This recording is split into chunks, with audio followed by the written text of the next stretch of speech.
1974. Je voyage en Amérique latine avec ma copine suédoise, on est en Argentine et on lit dans un journal argentin qu'il va y avoir le premier anniversaire du coup d'État au Chili qui a eu lieu le 11 septembre 1973. On décide d'y aller, on prend un autobus, on traverse les Andes, on arrive à Santiago et là, il faut que je me fasse accréditer. J'ai une petite carte de presse que m'avait donnée une agence à New York, ça ne marche pas.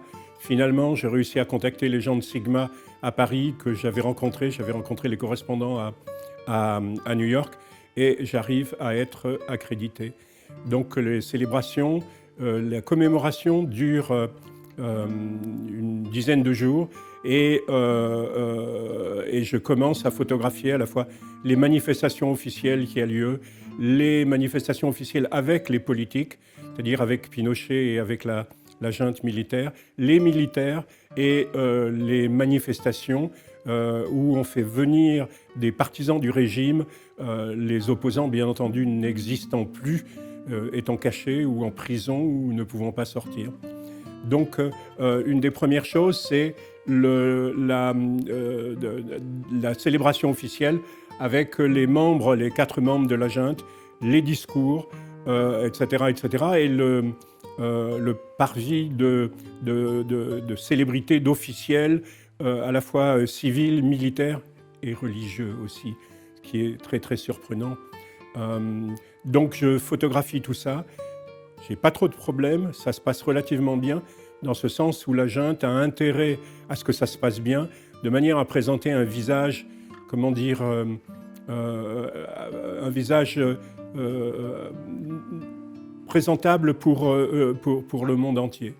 À un moment donné, il y a Pinochet qui se balade en voiture avec Stroessner, le président paraguayen, et je les suis, j'escorte la voiture, et d'un seul coup, sur la droite, je vois une scène où il y a les spectateurs, avec un éclairage, avec une lumière qui arrive sur les faces des gens, sur les têtes des gens, et ils sont entourés par des militaires, et des militaires avec ces casques absolument épouvantables. On a l'impression de se retrouver sous Hitler, dans le régime nazi. Donc je me retourne, je m'arrête, mais très très peu de temps, parce qu'il faut que je suive le cortège. Je dois faire 2 photos, et puis je recommence à courir en accompagnant la voiture de Pinochet.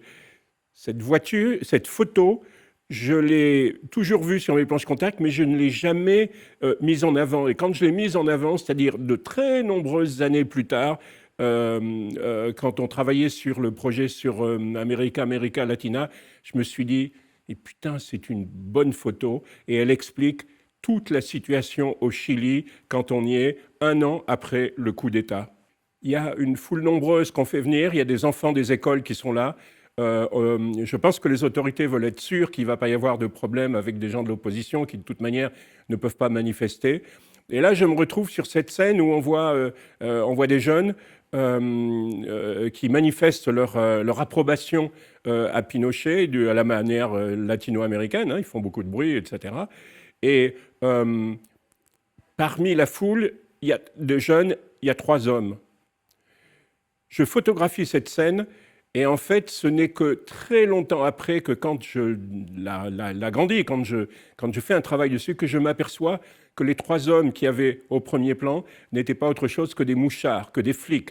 Il y a celui du milieu qui me regarde d'une manière complètement ahurie, celui qui se trouve à gauche, qui cache son visage, et à droite, il y a un jeune qui fume, mais qui fume très mal, il fume maladroitement, comme s'il n'avait pas l'habitude de fumer. Et voilà, et donc tout le monde était surveillé, y compris le petit journaliste que j'étais. Et c'est vraiment aujourd'hui un témoignage de ce qu'était la situation, ce que la situation a été pendant très longtemps, c'est-à-dire qu'il n'y avait pas d'espace pour respirer.